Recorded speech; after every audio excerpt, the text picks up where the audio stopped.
Assalamualaikum warahmatullahi wabarakatuh. Perkenalkan, nama saya Selamat Putra dari Prodi S1 Pendidikan Geografi kelas 2022B NIM 2204 tahun 2004 bersama Pak.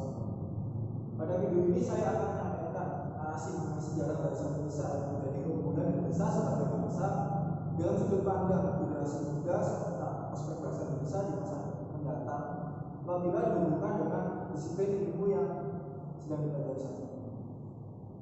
Bahasa Indonesia merupakan bahasa persatuan sekaligus bahasa asli bagi bangsa Indonesia.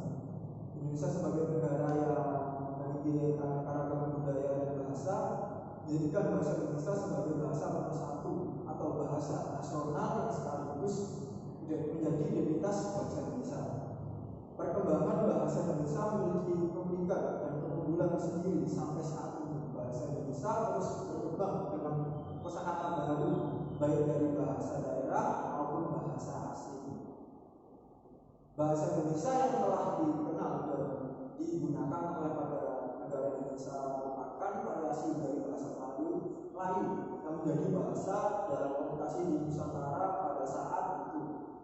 Bahasa Melayu sendiri sudah ada dan digunakan terlebih dahulu. Keberadaan bahasa Melayu dapat dilihat pada saat persiapan Kongres Pemuda tahun 1926. Para pemuda masih mempermasalahkan tentang sebutan bahasa persatuan Indonesia. Kemudian Muhammad Tabrani mengusulkan untuk bahasa Melayu diganti dengan istilah bahasa Indonesia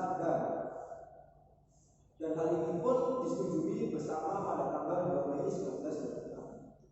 Sejak saat itu bahasa Indonesia menjadi lambang dan juga jati diri bangsa. Dalam penulisannya bahasa Indonesia sendiri cukup mudah dipelajari apabila dibandingkan dengan bahasa yang penulisannya menggunakan aksara. Bukan hanya dari penulisan bahasa Indonesia juga termasuk bahasa yang unik karena setiap kata yang dibaca sesuai dengan abjad. Misalnya kata kamu, apabila diucapkan kata kamu, kemudahan dalam mempelajari bahasa Indonesia menjadi keunggulan sendiri yang menarik para generasi muda maupun warga negara asing untuk mempelajari bahasa Indonesia. Bahasa Indonesia memiliki prospek di masa depan apabila dilihat dari disiplin ilmu yang dipelajari pada saat ini. Hal ini terbukti dari lembaga-lembaga pendidikan yang menjadikan bahasa Indonesia sebagai bahasa pengantar untuk mempermudah proses belajar mulai dari sekolah dasar hingga perguruan tinggi. Selain itu, budaya negara asing yang mulai menjadikan bahasa Indonesia sebagai program studi tentunya menjadi peluang untuk bahasa Indonesia menuju bahasa internasional. Bahasa Indonesia sendiri telah menjalankan misinya sebagai identitas bangsa, namun bukan hanya sekedar lambang dari jati diri, tetapi bahasa Indonesia juga menjadikan Indonesia lebih dikenal dunia dan sebagai pendorong menuju dunia internasional. Sekian, terima kasih dari saya. Terima kasih. Assalamualaikum.